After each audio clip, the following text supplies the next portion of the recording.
Stories change us, inspire us, encourage us, and keep us going. Green Chair Conversations is the place where story and change meet through authentic conversation as we learn and grow from a diversity of voices.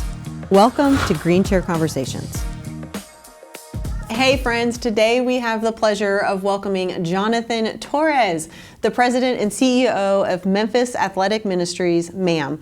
Torres shares about his 15 plus years ministry experience and discusses the importance and necessity of self-care when investing in the lives of others.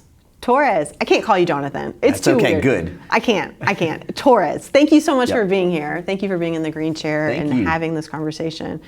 And it's actually really fun because Tommy and I have known you guys for a really, really long time. And so this is like a huge honor for me to get to, I like having friends in the hot seat a little bit. We're just going to hang out. We're just going to hang out. It's just easy. We're just going to talk about the ins and outs of your entire life. Yes. No big deal. Normal. Yeah, just normal stuff. Okay, so you're President, CEO, MAM. Yes. Okay. Just became that in April.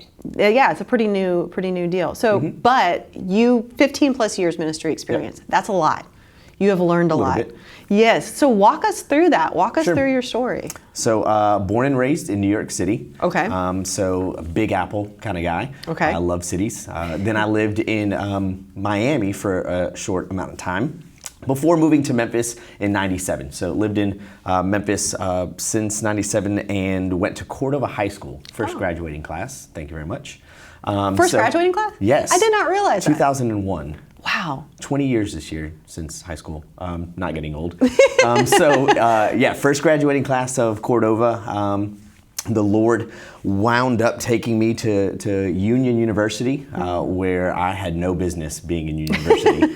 Just was out of my league, out of everything. And then ended up going, leaving Union and going to University of Memphis, where the Lord took me through some really crazy scenarios in my life, some really rough times. I had to hit a little bit of chaos for the Lord to get my attention. And it's through the relationships I made at Union University where some guys just kind of moved me in and took me in, and they started to share the gospel with me. I actually lived in the dining room, had no doors, just a futon and a Tupperware of just tub of clothes. And they started sharing the gospel with me and showing me what it meant to be a follower of Jesus. And then from there, I started volunteering with Young Life. One of them was a Young Life leader, and so I just followed him around wherever he went, and he was a Young Life leader. And so that's where I got involved with ministry. That's where I started to understand what it meant to share the gospel with others, to believe the gospel for myself, and really developed my understanding of what it meant to be a follower of Christ. And then from there, came on staff with Young Life here in Memphis. Was on staff for 8 years, was the urban director for a while, and then moved over to Memphis Athletic Ministries. A mentor of mine, Randy Odom, convinced me after many months of him saying, I want you to come work for me at MAM. I finally said yes. Then I started working at MAM as the development director, then COO, and now CEO. So It's been a fun 15 years of doing ministry, sharing the gospel with kids, all over the city. Okay, so tell me, for those who don't know, tell me a little bit about MAM. Sure. So Memphis Athletic Ministries, we exist to coach, grow, and lead the youth of Memphis to help them discover their identity in Christ and their purpose in the community. So what we do is essentially take sports as an avenue to connect with kids and to kind of bring them in. Sports is the universal language to be able to enjoy competition. So. It crosses socioeconomics, it crosses race, it crosses culture, it crosses so many barriers. And so it's a great avenue to bring kids in and to be able to build a relationship. So we have coaches that reach out to kids, invite them in, and then we do lots of programming in the after-school space. A lot of folks understand MAM to be a sports league, just a basketball league. That's what they mainly think of when they think of Memphis Athletic Ministries. But MAM is actually an after-school organization that uses sports to share the gospel with kids. So we also do some academics to be able to make sure kids can read. One of the big things is in our elementary space, a lot of kids are struggling with being able to read on grade level. 83% of students here in Memphis are at least 2 grades behind. So we focus on literacy. And the reason is we want our kids to be able to read the scriptures when they get to the 5th grade. We want them to be able to open up the Bible and it not be too difficult for them to understand. So on a foundational level, we want them to be able to feed themselves when they read the scriptures. On a very practical level, we want them to read. Yeah. So there's just realities to that. And then obviously the sports, and then mentoring. We do lots of mentoring with kids in high school specifically to be able to prepare them for life after MAM. Okay. We want them to have all the skills they need to be able to think through, how do I set goals and how do I reach those goals, and what are the things I want to do in life? Do I want to go to college? Do I want to go into a career? Do I want to go into the military? What do I want to do after I leave MAM? So we work with kids ages 8 to 18, so we prepare them all the way through high school to send them off into the real world. So we work with about 700 kids a day at 8 locations across the city. About 2,000 kids all in all. So 8 a lot locations. Of kids. 8 locations. I didn't realize you guys had that many locations. Yeah, everywhere from Fraser out in North Memphis to to Nutbush, Berkeley area. We've got Parkway Village, South Memphis, Bethel Grove. We're all over the map. That's really cool. Yeah. I guess I didn't realize that you had that many. That's it's really neat. Kind of a big operation. You guys have like expanded and expanded and expanded. Yeah, I mean, you've and grown we're still a ton. trying to grow and expand. Yeah, So really right now cool. we're looking into new neighborhoods and trying to look for new opportunities to reach more kids. That's really neat. So how do you bridge the gap between sports and then like what you're talking about a little bit with like learning how to read the Bible, hear the gospel? Like how do you do that programmatically? So what we do is we bring kids into the buildings. Okay. We have a whole bus system that we work with to pick up kids after school. We drop them off at our locations, and then the kids have some free play, some free time to hang out, play ball, play sports, and our coaches are trauma-informed coaches. They're specially trained to be able to meet the needs of the kids that we work with. So they are intentional with their time. They're building relationship with the kids. They're inviting them to play sports, and they're spending time being able to build the social and emotional aspects of a kid through sport.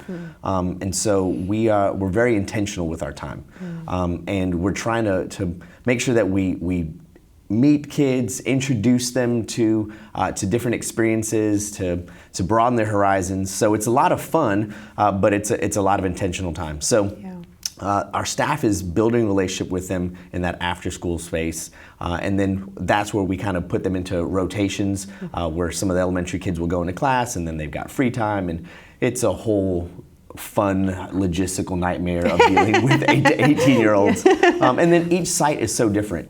So you said, and this caught my attention, you said trauma-informed coaches, which is really interesting.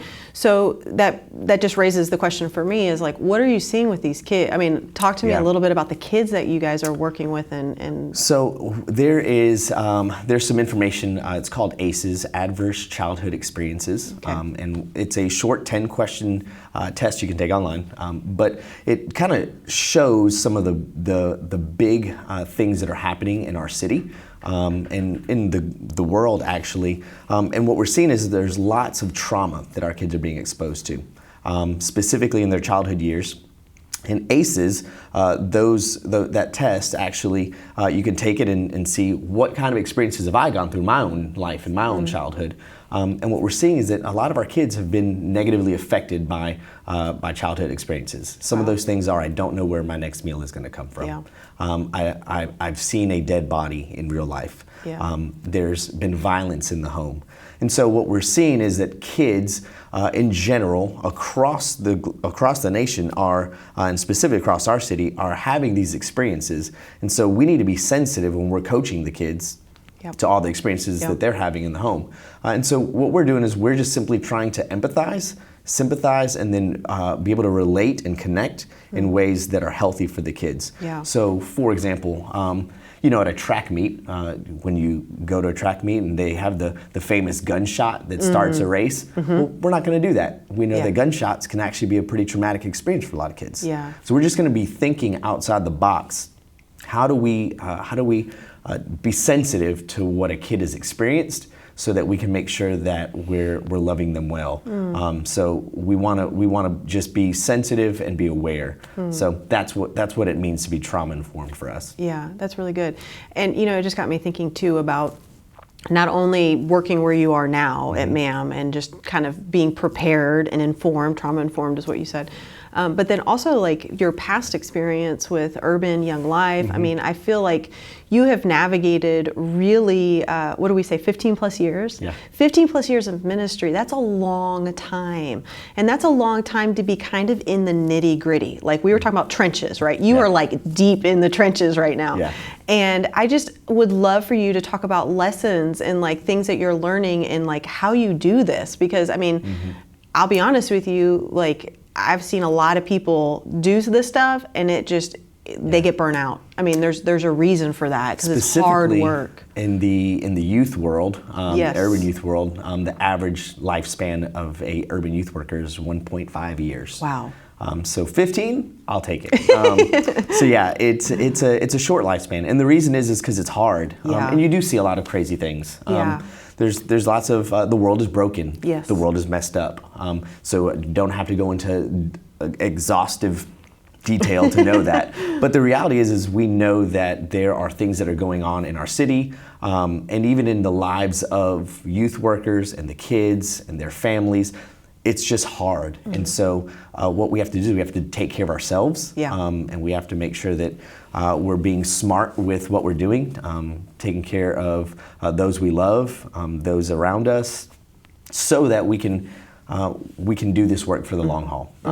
We have close to 70 staff at MAM. And so the reality is we've got part-timers, we've got full-timers, we've got folks that have been there for almost 15 years as well.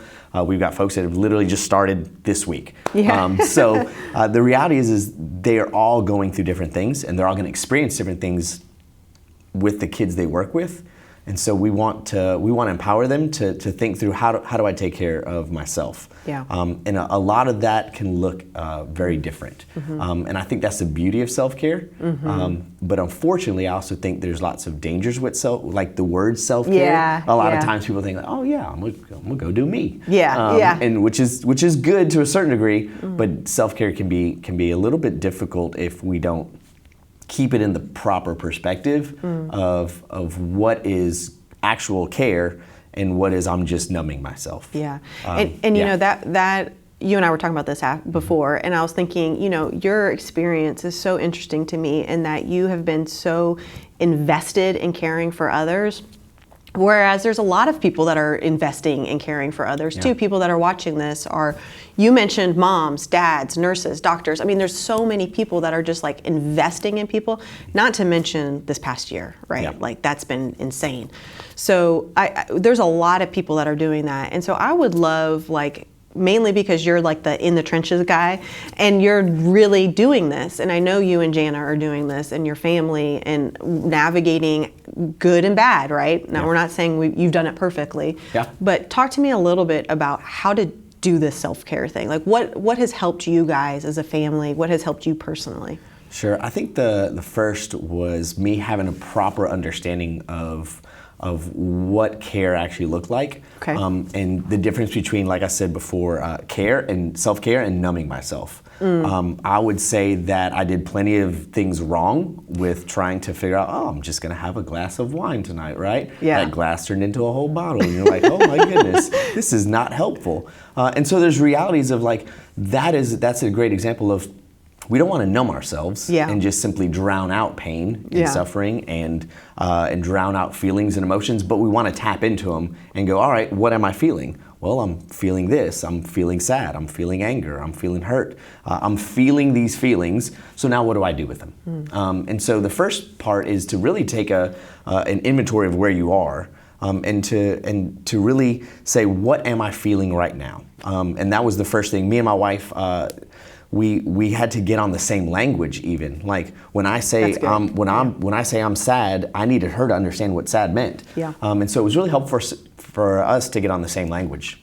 So that's where it started, was for us to be able to communicate what we were even feeling in our own hearts day to day.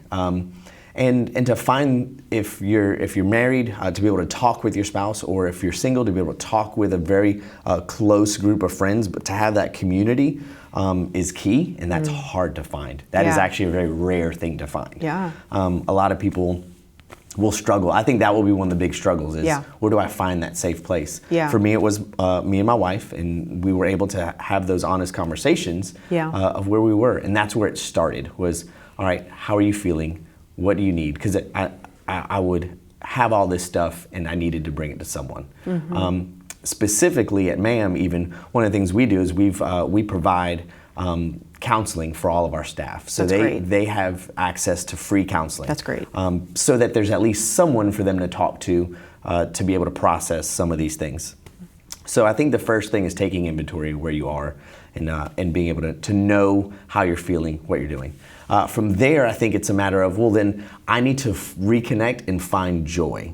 I think one of the things that people mess up often is the fact that they see rest as just I'm just going to go to be asleep, or I'm going to binge watch some Netflix. Yeah. So I'm just going to binge out on something, and that's not rest. The Lord, when He rested after creating all of creation, He didn't just rest in the sense of He went to sleep.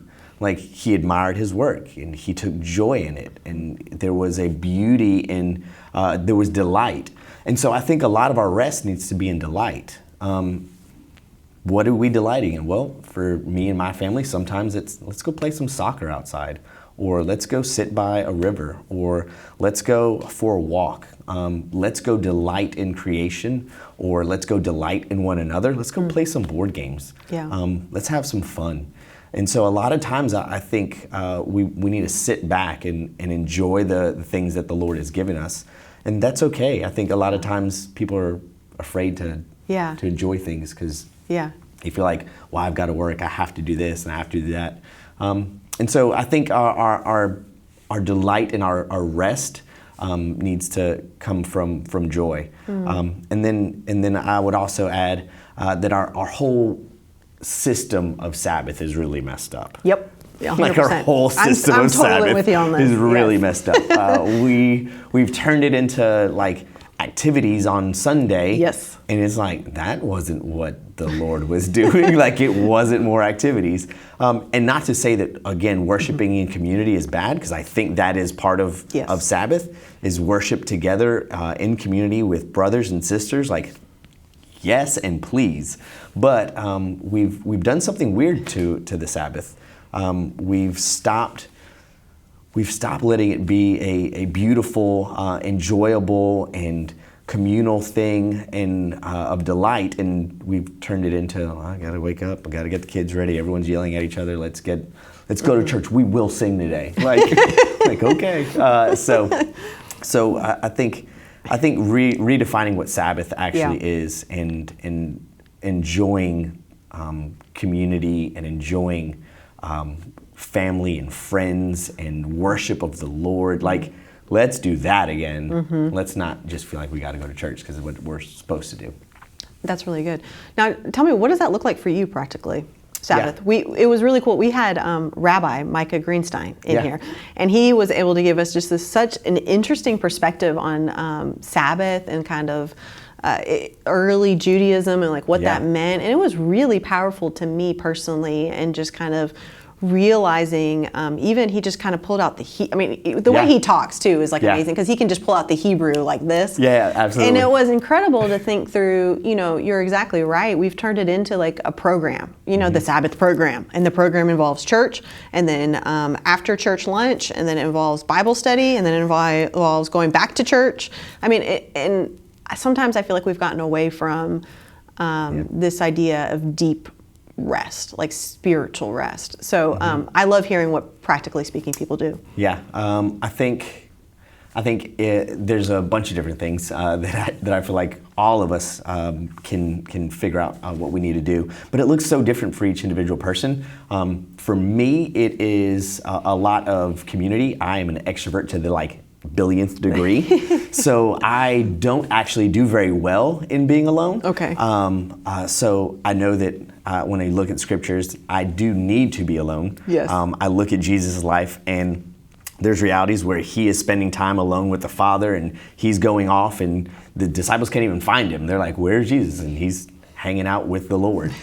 So there's some beauties in that, and I know that if Jesus needed it, how much more do I need it? I know that to be true, but I struggle with being alone. That one's a hard one for me, but I do need to find space to do that. So I have to force myself. I got to shut the phone off. I've got to do a whole lot of work before I even get to that alone time with the Lord. So that's something I do. It's not as often as it should be done, probably, but it is something that's needed. But for me, community is a big one. And it is, again, it starts with my wife and my family, but I've got a community of believers, of Jesus-loving friends who are deep in my life. And when I say deep, I mean like they know the dirtiest sides of my heart and brain and mind. And they see the broken side of me, and they still love me. And so that's a big part of what it means for me, is to be able to be in community with them. One of the things that we've done for years, me and my wife now, I think it's 8 years now that we've been doing this. It's called Taco Night, and we literally just make a ton of food. We have tacos. I fry the shells. My wife makes the meat with rice and beans and all this stuff. And so like we make this whole big spread of tacos, and we just invite anyone and everyone who wants to come eat. And there's no agenda. There's no anything. We're just eating and hanging out. Some days it's literally me, my family, and one other person that shows up. They get all the food that they want, and they get all the attention they want, right? That's really cool. And I love that you touched on the idea of you're an extrovert and you need the community. I need it. And because I'm opposite. So I'm more, and you know Tommy too. Tommy's like super introverted, but I'm pretty introverted, and I kind of am like alone time, and like I'm very happy with that. So that kind of pushes me, even just hearing you say this, it kind of challenges me a little bit to be like, well, yes, I need alone time, but yes, I think it's important to be investing in people, and it's important to have that community around you.